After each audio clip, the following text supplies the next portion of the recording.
How's it going, everybody? Well, today, I'm gonna try to show how to mess with the endpoint and the remote control, just in case you kind of mess with them and you don't know how to set it up the way it was or the way you want to. I'm gonna kind of show you a little way where you can either set it up your own way or the way it was as a factory. Like on mine, I did a little adjustments, on the front and the back. That way, it won't be scraping the front button. But let's get at it. And this is gonna be for always the same as the 64 and the Monte Carlo. But this is gonna be the 791 Carlo. That's for the homeboy that was requesting this video. So here you go, homeboy. Start is hot. First of all, you want to turn your car on. You want to turn your car on, and then the controller. Okay, let's say you reset everything, right? And you go and let's say everything has to be 100. So what you want to do is right here, just turn on, press menu, then navigate to settings, then press menu again, and just go down where you find the endpoints, then press menu. See, this is my settings that I have.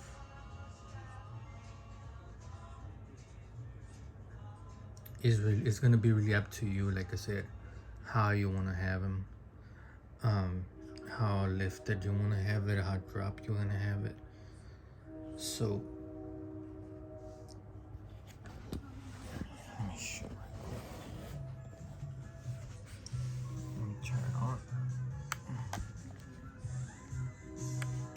So okay, let's say channel 1 is right here.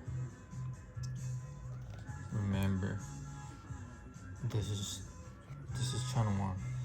Let's go to the main ones. That would be channel 3, 4, 5, and 6. So let's go to channel 3. So you keep going on the menu, you keep on going until you get to channel 3. So with this down, when you press down, it's gonna go down. Okay. When you press down, it's gonna go down. Now, if you see, if you pull it up, it's gonna switch to this side. There's the same servo channel 3. And gonna jump to servo 4, 5 now. That's gonna be the same one. What this is gonna do is either it's gonna go higher. It depends how higher you want it to go to raise up. So you just kind of hit the number right here, and kind of actually you're gonna have to turn on the car too. That way, at the same time, when you're messing with them, you're gonna see each servo, like number 3, 4, 5, and 6. You're gonna check when you're moving. This servo either is gonna go down or it's gonna go up. Same. You jump to the number 4. It's gonna go down and it's gonna go up. When you're moving on, when you're messing on your control, you're gonna check on the channels. And you're gonna go up and down pressing the buttons, so you're gonna see how low it's dropping and how high it's going. So saying that, mainly it's gonna be up to you. So you just kind of like level it up, try out the back and see how high it's going or how low it's going, and then like I said, let's get to the point where you want this a little bit higher. You jump to the other one and then kind of like level it up, you know. If you can use just like a level or something, put it here so you can level it and make sure that it's aligned, you know, proper, so you won't have this side down and this side up or whatever, sideways. So that's mainly what is really about the endpoints on these cars. It's just messing with the endpoints. And like I said, you have to have this turned on, that way you can see, you know, because without having it turned on, you know, it's going to be hard. So you have to have it turned on and try it and look at them and see which servo and which channel you're messing with. That way you can see if it's going up or down, and how high you want it or how low you want it.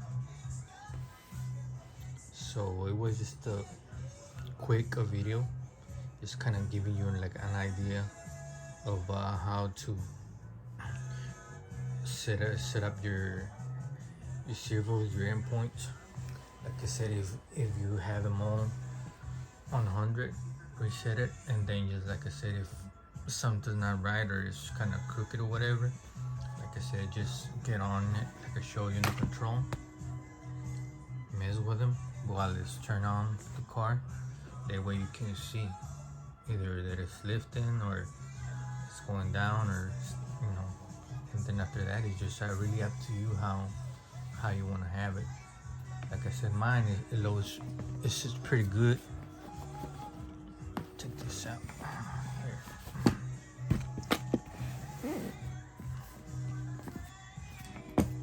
Like right there, that's how it sits. If you can see from the front, it's just it's kind of lift up just a little bit, not too much. The reason I made this is because if I have it all the way drop, even sometimes you forget and you're driving it and you drop it, it's gonna scrape all the bottom. So I don't like that. So I kind of raise it up and it still looks real low, but it doesn't scrape the bottom.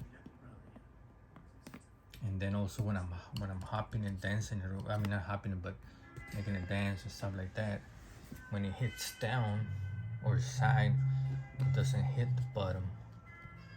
It doesn't scrape or anything. Otherwise, if you have it all the way lower down to the ground, it's gonna scrape or hit anywhere you're messing with it in the floor, in the street or whatever, you know. But yeah, this you know, really up to you. I mean, even if I put that the cover on the body, you can see that you can see that it's still, you know. And then, you know, it's kind of low. If you don't like this, like I said, you can just lower it more and more while you have it like that. Now since we on here talking about that, I can go ahead and take a minute. I think I've seen a lot of videos. At first I thought it was just me, but if you can tell, like everything is sitting right, the body is sitting right, everything okay. Even before I kind of set up the servos the way it wasn't scraping or too low from the front. This right here, you can see it was always showing since the first time that I opened the box. And I've seen a lot of people where they're opening or unboxing it, and they took it out or they pull it out or whatever you want to call it, and I seen that it shows this. It's not just one or two, it's a lot of them, a lot of cars. So on the other side, it looks good. You see it? I mean, it's hardly you hardly see the black piece. That chassis, you don't really see it. But like I said, if you turn it around, and there's always this side, the left side, you're gonna see it right there. Even when sometimes when I put the body on, this goes in, so I gotta make sure that I kind of like bend it the way it goes all the way in. Now, I was checking it out. At first, I thought it was the body, but it's not the body, eh? If you check your car and it has the same problem, check.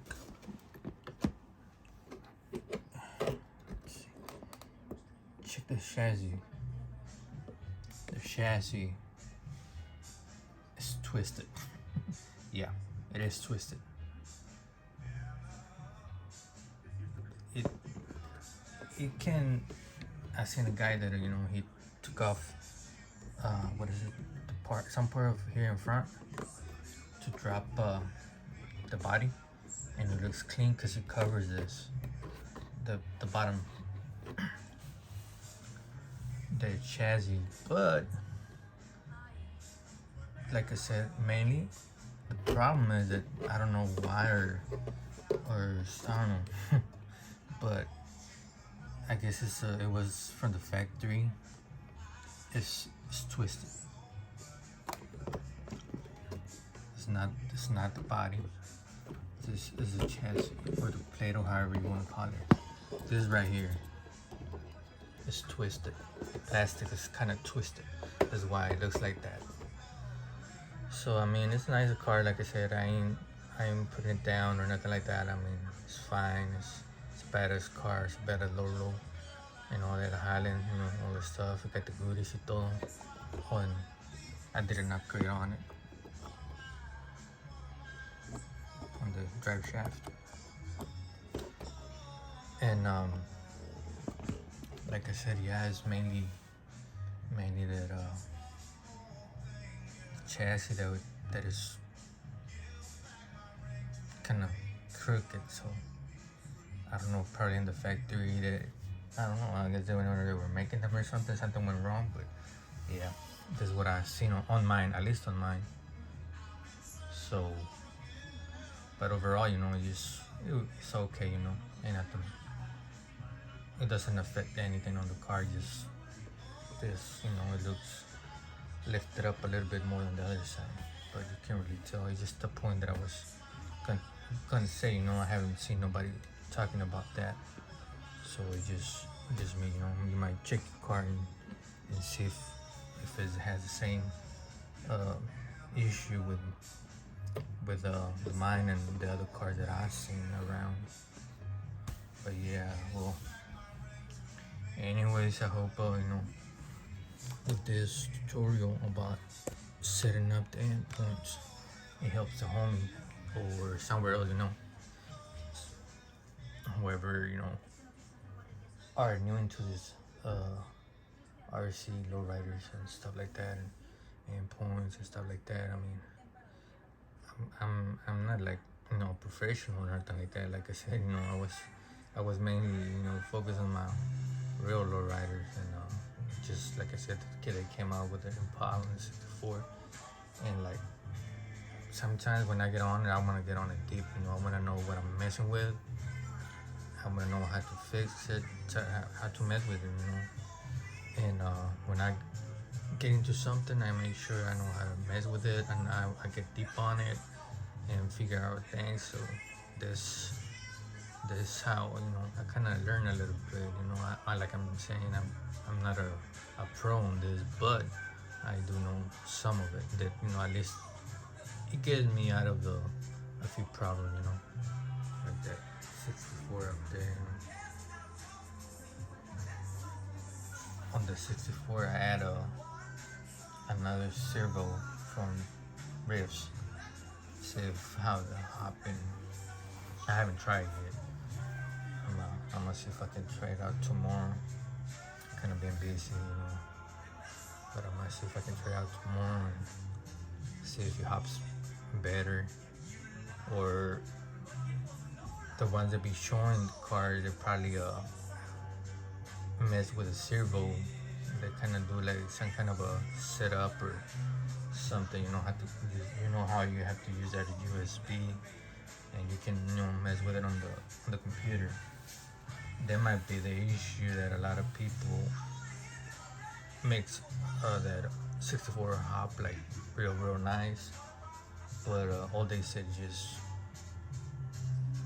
adding the servo, the riffs servo, but they don't really say much about it, or if they had programmed the servo in a certain way or nothing, or something like that. But yeah, well, anyways, it's getting too long. Órale, pues, y'all take care, and hope even if it's a little video or something, a little explanation, it helps all the family up there on the RC lowriders. Keep up, keep safe, stay true, chess. Órale,